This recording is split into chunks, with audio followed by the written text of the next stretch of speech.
Praise the lord. క్రీస్తు ప్రభు వారి శ్రేష్ఠ నామంలో ఆడియో వింటున్న ప్రతి ఒక్కరికి వందనాలు మరియు శుభోదయం.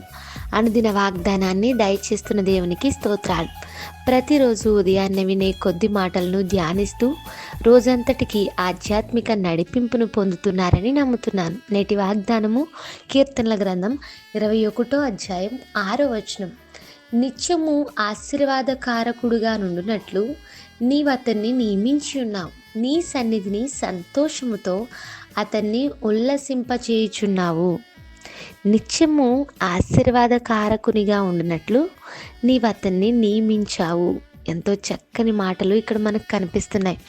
ఎవరు ఇతను అంటే, రాజు నీ బలమును బట్టి సంతోషిస్తున్నాడు అనే వచనంతో ఈ కీర్తన ప్రారంభించబడుతుంది. ఎవరైతే క్రీస్తు ప్రభు బలము యందు ఆనందిస్తారో, దేవుని బలమును పొందుకుంటారో, వారు నిత్యము ఆశీర్వాదకారకులుగా ఉండినట్లు నియమించబడుతున్నారు. దేవుని బిడ్డ, నీకు తెలుసా? You are appointed by God. దేవుడు తన ఉద్దేశాల కొరకు, తన ప్రణాళికల కొరకు నిన్ను నియమించున్నాడు, నిన్ను నిలబెట్టాడు. ఆయన నిత్యము ఆశీర్వాదకారకుడిగా ఉండునట్లు నిన్ను ఏర్పరచుకున్నాడు. క్రైస్తవ జీవితం అనేక మందికి ఆశీర్వాదకరమైన జీవితం. అనేక మందిని బాధ పెట్టేవారిగా, హీనపరిచేవారిగా, అవమానపరిచేవారిగా, అదే వారికి పనిగా ఉన్నవారు చాలామంది కనిపిస్తుంటారు. కానీ మనము ఆశీర్వాదానికి కారకులుగా ఉండాలని దేవుడు నియమించి ఉన్నాడు, పిలిచి ఉన్నాడు. అబ్రహాము కూడా దేవుడు ఈ వాగ్దానంతోనే మాట్లాడి ఉన్నాడు. నేను చూపించు దేశంనకు నీవు వెళ్ళినప్పుడు నేను నిన్ను ఆశీర్వదిస్తాను, ఆశీర్వాదానికి కారకునిగా చేస్తాను అని ఆదికాండం 12వ అధ్యాయంలో వాగ్దానం చేశాడు. అబ్రహాము విధేయత చూపించి విశ్వాసంతో లోబడినప్పుడు అనేకులకు ఆశీర్వాద కారకునిగా సిద్ధపరచబడ్డాడు. ఈరోజు దేవుడు నిన్ను ఆశీర్వదించడం మాత్రమే కాదు, అనేకులకు ఆశీర్వాదకరంగా మారుస్తున్నాడు.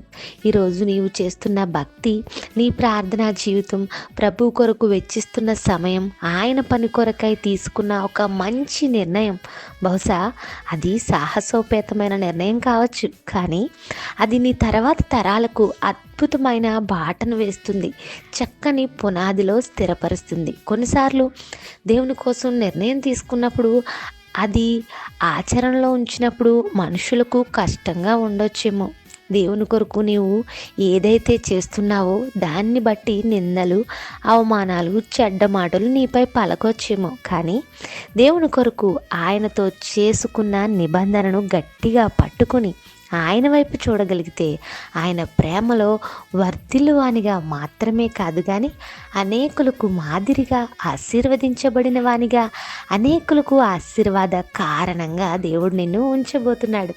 ఈరోజు ఎవరైతే నిరుత్సాహపరిచేవారిగా, దూషించేవారిగా ఉన్నారో వారే రేపు నీ పక్షం వారవుతారు. దేవుడు అలాంటి అద్భుతాలు ఎన్నో బైబిల్లో చేశాడు, ఇక ముందు కూడా చేయబోతున్నాడు.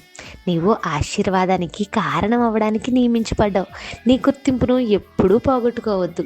ఈరోజంతా ఈ వాగ్దానాన్ని ఆధారంగా చేసుకుని ప్రార్థించండి. ప్రార్థన. నిత్య స్తోత్రార్హుడైన మా తండ్రి, మాతో మాట్లాడిన మాటలు బట్టి స్తోత్రాలు. మా ప్రియులను ఈ దినమంతా ఈ వాగ్దానం ద్వారా బలపరచండి. నీ బలమును బట్టి ఆనందించు బ్రతుకులు మాకు దయచేయండి. ఆశీర్వాదించి ఆశీర్వాదానికి కారకులుగా మమ్మల్ని పిలిచిన దేవా, నీకే స్తోత్రాలు చెల్లిస్తూ నీ సన్నిధిలో సంతోషిస్తూ మేము ఆశీర్వదించబడి అనేకులకు ఆశీర్వాదకరంగా ఉండే బ్రతుకులను మాకు దయచేయమని ఈ మాటలు ఎవరైతే వింటున్నారో వారిని ఆశీర్వదించి ఆశీర్వాద కారకులుగా మార్చమని అడుగుచు క్రీస్తు ప్రభు నామంలో అడుగుచున్నాను తండ్రి, ఆమెన్. ఈ ఆడియో మీకు ఆశీర్వాదకరంగా ఉంటే అనేకులకు షేర్ చేయడం ద్వారా చిన్న సువార్తలో పాలు పంచుకోండి. Have a nice day. Thank you all. God bless us.